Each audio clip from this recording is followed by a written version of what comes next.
बहुत समय पहले हिमालय के गुप्त जंगलों में कालचक्र द्वार नामक एक रहस्यमय द्वार था।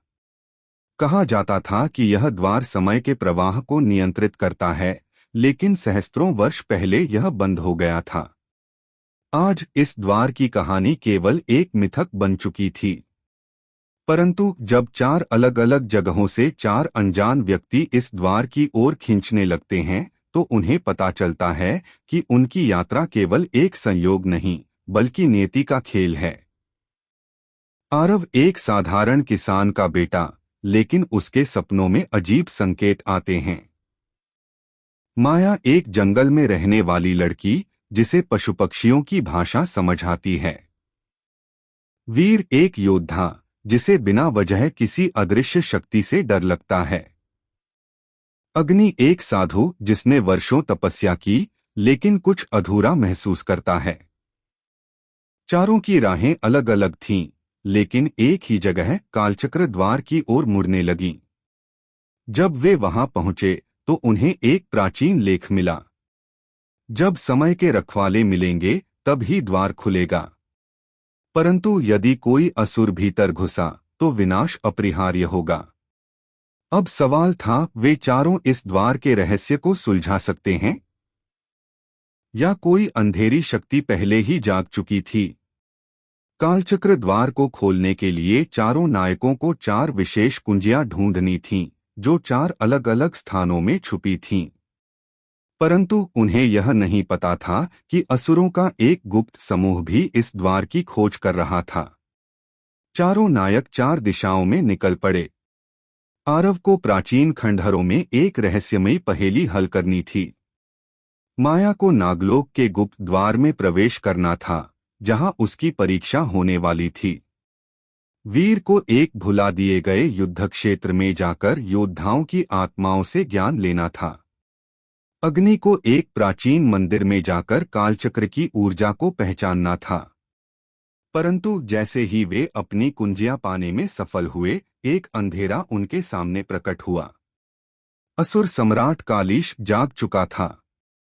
चारों नायक कालचक्र द्वार के पास पहुंचे, लेकिन असुर सम्राट कालीश और उसकी सेना पहले से ही वहां थी। यह द्वार मेरा है, कालीश गरजा। इसके भीतर छुपी शक्ति से मैं पूरे काल का स्वामी बनूंगा। अब केवल एक ही रास्ता बचा था, युद्ध।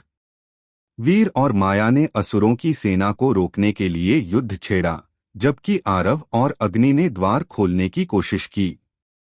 लेकिन जब द्वार खुला तो एक नया रहस्य सामने आया। कालचक्र द्वार केवल शक्ति का द्वार नहीं, बल्कि समय के प्रवाह को संतुलित रखने वाला केंद्र है। यदि यह नष्ट हुआ तो पूरा ब्रह्मांड बिखर जाएगा। असुर सम्राट ने जैसे ही अपनी शक्ति से द्वार को नष्ट करने की कोशिश की, समय की दरार खुल गई। अब अतीत, वर्तमान और भविष्य एक दूसरे में मिल रहे थे। समय की दरार से प्राचीन देवता वरुण प्रकट हुए। उन्होंने कहा, कालचक्र अब संतुलन में नहीं है। इसे पुनः स्थिर करने के लिए एक बलिदान देना होगा। चारों नायक स्तब्ध थे। तभी आरव ने कहा, अगर समय को बचाने के लिए किसी को जाना होगा तो मैं तैयार हूं। परंतु असली रहस्य तब खुला। कालचक्र के सच्चे रखवाले केवल बलिदान नहीं देते, वे काल का हिस्सा बन जाते हैं। आरव, माया, वीर और अग्नि ने अपने प्राणों की ऊर्जा कालचक्र में समर्पित कर दी। एक भयंकर प्रकाश फूटा और समय की दरार बंद हो गई।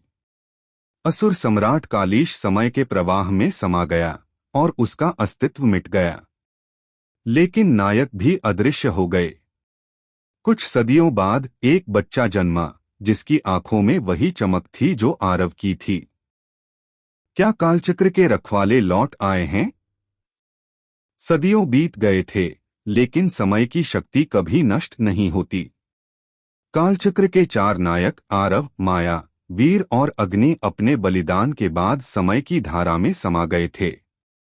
लेकिन अब समय फिर से अस्थिर होने लगा था। पुराने ग्रंथों में लिखा था कि जब समय संकट में होगा तब चार नए संरक्षक जन्म लेंगे। चार अलग अलग स्थानों पर चार बच्चे जन्मे, जिनकी आंखों में एक अनोखी चमक थी। आदित्य एक साधारण गांव का लड़का, जिसे समय की झलकियां दिखाई देती थीं। रक्षा एक शाही परिवार की बेटी, जिसके सपनों में अतीत के युद्ध दिखते थे। कवच एक योद्धा, जिसकी शक्ति असीम थी, लेकिन उसे खुद इसका ज्ञान नहीं था। निर्मल एक युवा ऋषि, जिसे रहस्यमयी मंत्र स्वतः याद थे। जब चारों किशोर हुए तो उनके जीवन में अजीब घटनाएं घटने लगीं। अचानक उन्हें रहस्यमयी संकेत मिलने लगे, कालचक्र फिर से संकट में था। चारों किशोरों के रास्ते एक दूसरे की ओर बढ़ने लगे। जब वे मिले तो उन्हें अपने भीतर अजीब सी शक्ति महसूस हुई। लेकिन इससे पहले कि वे सच को समझ पाते, एक नया खतरा उभर आया, असुर देवी महाकालिका। महाकालिका असुर सम्राट कालीश की बहन थी। वह वर्षों से शक्ति इकट्ठा कर रही थी और अब वह कालचक्र पर अधिकार जमाना चाहती थी, ताकि पूरे ब्रह्मांड को अपने अंधकार में डुबो सके। अब चारों नायकों को कालचक्र के पिछले संरक्षकों की आत्माओं को जगाना था, ताकि वे सच्ची शक्ति प्राप्त कर सकें। लेकिन क्या पुराने योद्धा लौट सकते थे, या उनके बिना ही यह युद्ध लड़ा जाना था? चारों नए संरक्षक कालचक्र की शक्ति को जगाने के लिए चार अलग अलग स्थानों पर गए। आदित्य प्राचीन खंडहरों में, जहां कालचक्र की पहली कुंजी छुपी थी। रक्षा शत्रु की भूमि में, जहां उसे महाकालिका के सैनिकों से सामना करना था। कवच समय के मंदिर में, जहां उसे अपने पूर्वजों की परीक्षा देनी थी। निर्मल ऋषि लोक में, जहां उसे समय के रहस्यों को सीखना था। लेकिन महाकालिका ने धोखे से उन्हें अलग कर दिया। अब चारों को पहले खुद को बचाना था और फिर कालचक्र को सुरक्षित रखना था। महाकालिका ने पूरे समयजगत को घेर लिया। अब केवल एक ही रास्ता बचा था, युद्ध। चारों योद्धाओं ने अपनी पूरी शक्ति से लड़ाई की, लेकिन महाकालिका बहुत शक्तिशाली थी। जब सब कुछ खत्म होता दिखा, तभी पुराने संरक्षक आरव, माया, वीर और अग्नि समय से बाहर निकल आए। हमारा कार्य अधूरा था, लेकिन अब हम तुम्हारी मदद करेंगे। दोनों पीढ़ियों के योद्धाओं ने मिलकर असुर देवी को पराजित कर दिया और समय का संतुलन वापस ला दिया। लेकिन कालचक्र को स्थिर करने के लिए किसी को समय का रक्षक बनना था। आदित्य आगे बढ़ा और कहा, मैं अपना जीवन अर्पण करता हूं ताकि समय संतुलित रहे। परंतु आरव ने मुस्कुराकर कहा, अब समय है कि पुराने योद्धा विश्राम करें और नई पीढ़ी आगे बढ़े। आदित्य, रक्षा, कवच और निर्मल चारों नए कालचक्र के संरक्षक बने और इस तरह समय का संतुलन फिर से स्थापित हो गया। कालचक्र के चार नए संरक्षक, आदित्य, रक्षा, कवच और निर्मल को समय की रक्षा करते हुए कई वर्ष बीत चुके थे। लेकिन अचानक कालचक्र में एक विचित्र दरार पड़ गई। जब वे उस दरार के पास पहुंचे तो अचानक समय उनके सामने बदल गया। वे एक ऐसे भविष्य में पहुंच गए जहां पृथ्वी वीरान थी, कोई भी जीवित नहीं था और आसमान में अंधेरा छाया हुआ था। एक रहस्यमयी आवाज गूंजी, यह भविष्य तब होगा जब कालचक्र का अंतिम रक्षक नष्ट हो जाएगा। आदित्य के सामने दो रास्ते थे। एक, कालमंत्र को अपने अंदर समा ले और अजेय बन जाए। दो, अपनी शक्ति का त्याग कर दे ताकि कालचक्र फिर से संतुलित हो जाए। आदित्य ने आंखें बंद कीं और मुस्कुरा दिया, मैं अपने भाग्य का गुलाम नहीं बनूंगा। उसने अपनी पूरी ऊर्जा से कालमंत्र को महाकाल की ओर मोड़ दिया और फिर एक विशाल प्रकाश फूटा, जिसने पूरे समय को स्थिर कर दिया। जब सब शांत हुआ तो महाकाल जा चुका था। कालचक्र फिर से जुड़ गया था। लेकिन आदित्य अब वहां नहीं था। रक्षा, कवच और निर्मल ने चारों ओर देखा।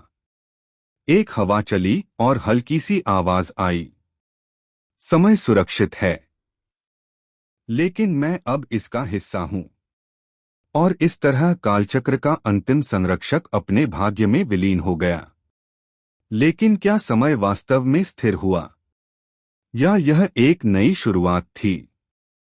जब समय का अंत निकट आता है तो एक नया युग जन्म लेता है। आदित्य के बलिदान के बाद रक्षा, कवच और निर्मल ने कालचक्र की रक्षा की जिम्मेदारी संभाल ली थी। सब कुछ सामान्य लग रहा था, लेकिन अचानक समय में एक अजीब बदलाव होने लगा। पुराने युग के योद्धा जीवित होने लगे। अतीत और भविष्य की घटनाएं आपस में टकराने लगीं।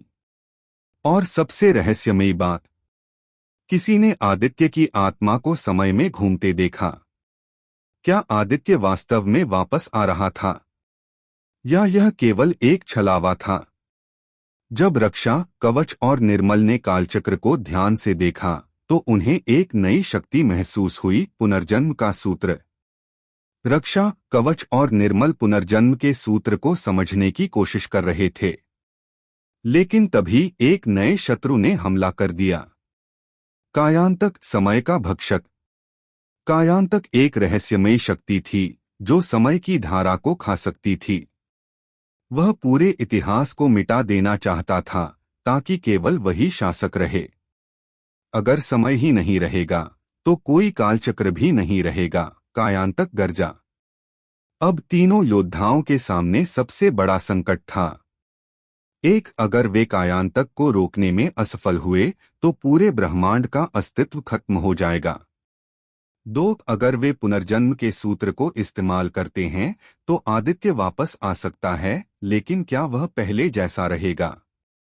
समय की धारा तेजी से टूट रही थी और फैसला लेने के लिए अधिक समय नहीं बचा था। रक्षा, कवच और निर्मल ने पुनर्जन्म के सूत्र को सक्रिय किया और अचानक समय की धारा में हलचल हुई। एक प्राचीन मंदिर के अंदर एक चमकदार आकृति उभरी, आदित्य। लेकिन यह आदित्य वैसा नहीं था जैसा वे जानते थे। उसकी आंखों में अजीब सी चमक थी। उसके चारों ओर एक अज्ञात ऊर्जा थी।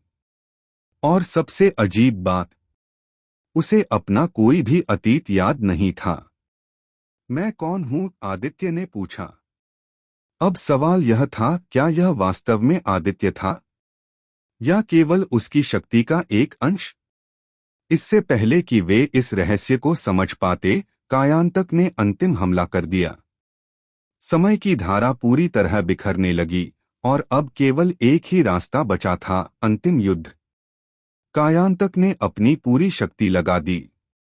उसने कालचक्र को तोड़ने के लिए समय के सबसे बड़े रहस्य को उजागर कर दिया।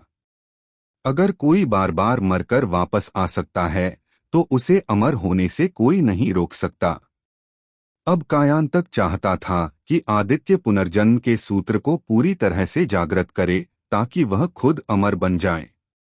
लेकिन आदित्य ने अपनी आंखें बंद कीं। मैं केवल जिया हूं क्योंकि मुझे समय की रक्षा करनी थी।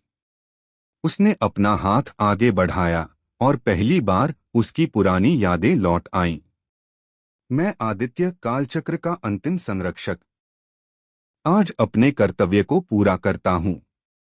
और फिर उसने अपनी पूरी शक्ति को समय में विलीन कर दिया। कायांतक चिल्लाया, नहीं। और देखते ही देखते समय फिर से स्थिर हो गया। अब सब कुछ शांत था। लेकिन आदित्य हमेशा के लिए कालचक्र का हिस्सा बन चुका था। रक्षा, कवच और निर्मल ने कालचक्र को देखा। अब हमें इसकी रक्षा करनी होगी, रक्षा ने कहा। और इस तरह एक युग समाप्त हुआ और एक नया युग शुरू हुआ। जब समय का एक युग समाप्त होता है तो एक नए युग की नींव रखी जाती है। लेकिन क्या यह सचमुच अंत है या एक नया चक्र शुरू होने वाला है? आदित्य के बलिदान के बाद रक्षा, कवच और निर्मल ने कालचक्र की रक्षा की जिम्मेदारी संभाल ली थी। लेकिन जैसे ही उन्होंने सोचा कि सब कुछ शांत हो चुका है, कालचक्र के अंदर एक नई हलचल शुरू हो गई। रक्षा, यह संभव नहीं है। कालचक्र फिर से क्यों हिल रहा है? कवच, क्या कोई छुपा हुआ खतरा बाकी है? निर्मल, या फिर यह एक नया चक्र शुरू होने का संकेत है? जैसे ही वे कालचक्र के गूढ़ रहस्यों को समझने की कोशिश कर रहे थे, अचानक एक अनजान आवाज गूंजी, तुम लोग भूल चुके हो कि समय केवल आगे नहीं बढ़ता, कभी कभी यह पीछे भी जाता है। और अचानक उनके सामने एक नया रहस्य खुला। भविष्य से एक नई शक्ति आ चुकी थी जो कालचक्र को अपने नियंत्रण में लेना चाहती थी। रक्षा, कवच और निर्मल अभी इस नई स्थिति को समझ भी नहीं पाए थे कि चार रहस्यमय योद्धा प्रकट हुए। ये योद्धा भविष्य से आए थे और उन्होंने कहा, हम नवसंरक्षक हैं और हम कालचक्र को पुनः स्थापित करने आए हैं। लेकिन जब पुरानी और नई पीढ़ी का आमना सामना हुआ तो एक बड़ा प्रश्न खड़ा हो गया। क्या कालचक्र को फिर से रीसेट किया जाना चाहिए? रक्षा, हमने इसे स्थिर किया था। अब इसे फिर से बदलने की क्या आवश्यकता है? भविष्य के नेता अर्कन, क्योंकि कालचक्र में एक गुप्त दोष रह गया है जिसे केवल हम ठीक कर सकते हैं। लेकिन जैसे ही वे यह सब समझने लगे, एक और बड़ा रहस्य सामने आया। आदित्य की शक्ति अभी भी कालचक्र के अंदर कहीं छुपी थी। कालचक्र के पुराने संरक्षक और नए नवसंरक्षक आमने सामने आ गए। पुराने संरक्षक रक्षा, कवच, निर्मल, कालचक्र अब स्थिर है, इसे छेड़ना विनाश ला सकता है। नवसंरक्षक अर्कन, वैरा, सीन, ड्रेन, अगर इसे नहीं बदला गया तो आने वाले समय में इसे संभालना असंभव होगा। अब एक ही रास्ता था, अंतिम युद्ध। इस युद्ध में रक्षा और वैरा की बुद्धि की लड़ाई हुई। कवच और सीन की शक्ति का टकराव हुआ। निर्मल और ड्रेन ने समय के मंत्रों का सामना किया। लेकिन जब अर्कन और रक्षा आमने सामने आए तब एक रहस्यमयी घटना घटी। आदित्य की आत्मा कालचक्र के अंदर से जाग उठी। आदित्य की आत्मा ने धीरे धीरे बोलना शुरू किया, तुम सब गलत हो। समय को बदला नहीं जा सकता, लेकिन इसे संतुलित किया जा सकता है। उसने अपने हाथ उठाए और कालचक्र के अंदर एक नया द्वार खुला। यह द्वार शून्यकाल का था, एक ऐसी जगह जहां समय न तो चलता था और न ही रुकता था। अगर तुम्हें सच में कालचक्र को बदलना है तो इस शून्यकाल में जाकर निर्णय लेना होगा। अब सभी योद्धा इस शून्यकाल के अंदर गए और वहां उन्हें समय के तीन विकल्प मिले। एक, कालचक्र को पूरी तरह से नष्ट कर दिया जाए। दो, कालचक्र को वैसा ही रहने दिया जाए। तीन, एक नया कालचक्र बनाया जाए जो अतीत और भविष्य दोनों से परे हो। रक्षा, कवच, निर्मल, अर्कन, वैरा, सीन और ड्रेन सभी ने आदित्य की ओर देखा।